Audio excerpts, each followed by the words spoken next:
नमस्कार मित्रांनो, एके ऑल कंटेंट या चॅनलवर तुमचं मनापासून स्वागत आहे. आज मी जी कथा सांगणार आहे ती पूर्ण ऐका आणि आवडली तर लाईक करा. प्रामाणिकपणाचा तो 1 रुपया. मित्रांनो, तुम्ही कधी विचार केला आहे का की फक्त 1 रुपया कोणाचं आयुष्य बदलू शकतो? मी इथे भिकेबद्दल नाही तर त्या स्वाभिमानाबद्दल आणि प्रामाणिकपणाबद्दल बोलत आहे, ज्याने 2 वेगळ्या जगातील माणसांना एकत्र आणलं. ही गोष्ट आहे आदित्य आणि सायलीची. प्रतापनगर नावाचं एक शहर होतं. या शहराचे 2 भाग होते, जे रात्र आणि दिवसासारखे वेगळे होते. एका बाजूला होता सिल्वर ओक्स परिसर, जिथे टोलेजंग बंगले, चकाचक रस्ते आणि अलिशान गाड्या होत्या. दुसरीकडे होती रेल्वे रुळापलीकडची आझाद वस्ती, जिथे पत्र्याची छतं होती आणि पाण्यासाठी पहाटेपासून रांगा लागायच्या. या दोन्ही जगामध्ये एक जुना पूल होता, पण तो फक्त रस्ता नव्हता तर गरिबी आणि श्रीमंतीमधील एक कधीही न ओलांडता येणारी भिंत होती. आदित्य देशमुख, वय 32 वर्ष, शहरातले मोठे उद्योगपती. दादासाहेब देशमुखचा एकुलता एक मुलगा. पैसा, प्रतिष्ठा, गाडी, घोडा सगळं होतं, पण आईच्या जाण्यानंतर त्यांच्या आयुष्यात एक रिकामपण होतं. त्यांचे मित्र होते, पण कोणालाही आदित्यच्या मनातला एकाकीपणा दिसत नव्हता. सायली, वय 27 वर्ष, आझाद वस्तीत राहणारी, जिद्द आणि कष्टाळू.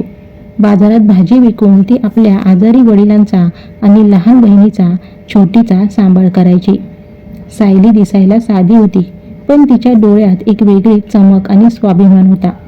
एका मंगळवारी आदित्य काही कामासाठी जुन्या बाजारात गेला होता. चालता चालता त्याच्या खिशातून 1 रुपयाचं नाणं खाली पडलं. आदित्यला त्याची पर्वा नव्हती. तो पुढे निघून गेला, पण जवळच भाजी विकणाऱ्या सायलीने ते पाहिलं. तिने ते नाणं उचललं आणि आदित्यच्या मागे धावत गेली. "ओ साहेब, थांबा, तुमचे पैसे पडलेत." सायली ओरडली. आदित्य थांबला. त्याने मागे वळून पाहिलं. एक मुलगी हातात 1 रुपया धरून उभी होती. आदित्य हसून म्हणाला, "राहू दे ग ते." पण सायलीने बाणेदारपणे उत्तर दिलं, "नाही साहेब, हे तुमचे आहेत. मेहनतीचे पैसे कितीही कमी असले तरी ते परत करायलाच हवेत." आदित्यने ते नाणं घेतलं. त्याला आजवर भेटणारी लोक त्याच्याकडून काहीतरी घेण्याच्या प्रयत्नात असायची, पण ही मुलगी 1 रुपया परत करण्यासाठी धावत आली होती. त्या दिवसापासून त्याने ते नाणं आपल्या खिशात कायमचं जपून ठेवलं. त्यानंतर मग मित्रांनो, हळूहळू आदित्य त्या बाजारात वारंवार जाऊ लागला. कधी भाजी घेण्याच्या बहाण्याने तर कधी फक्त सायलीला पाहण्यासाठी. एकदा सायलीवर संकट आलं, जेव्हा एका गुंडाने तिची हक्काची जागा बळकावण्याचा प्रयत्न केला. आदित्यने आपल्या ओळखीचा वापर करून तिला तिची जागा परत मिळवून दिली. दोघांच्या भेटी वाढल्या.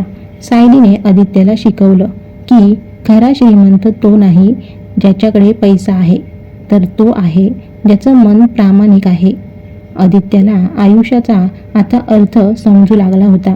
जेव्हा आदित्यच्या वडिलांना हे कळलं तेव्हा त्यांनी विरोध केला. एका भाजीवालीशी आपल्या घराचं नातं कसं जुळणार, असा प्रश्न त्यांनी उपस्थित केला. दुसरीकडे सायलीलाही भीती वाटत होती की ती आदित्यच्या श्रीमंत जगात फिट होऊ शकणार नाही. पण आदित्य ठाम होता. त्याने आपल्या वडिलांना समजावलं की बाबा, तुम्ही मला सगळं दिलं, पण माणसाची पारख करायला शिकवलं नाही. सायलीकडे जे संस्कार आणि प्रामाणिकपणा आहे तो मला कोट्यावधी रुपये खर्च करूनही मिळणार नाही. शेवटी प्रेमाचा विजय झाला. आदित्य आणि सायलीचं लग्न अत्यंत साधेपणाने पार पाडलं. आदित्यनं सायलीला घराची राणी तर केलंच, पण तिचं अस्तित्व जपण्यासाठी तिला एक सुसज्ज भाजीचं दुकानही थाटून दिलं, जे ती स्वतः चालवू लागली. लग्नानंतर 1 वर्षाने आदित्यने पुन्हा तो 1 रुपया काढला आणि सायलीला दाखवला.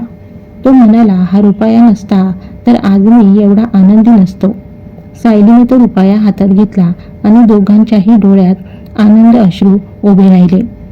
मित्रांनो, प्रामाणिकपणा ही अशी एक गोष्ट आहे जी कधीही फुकट जात नाही.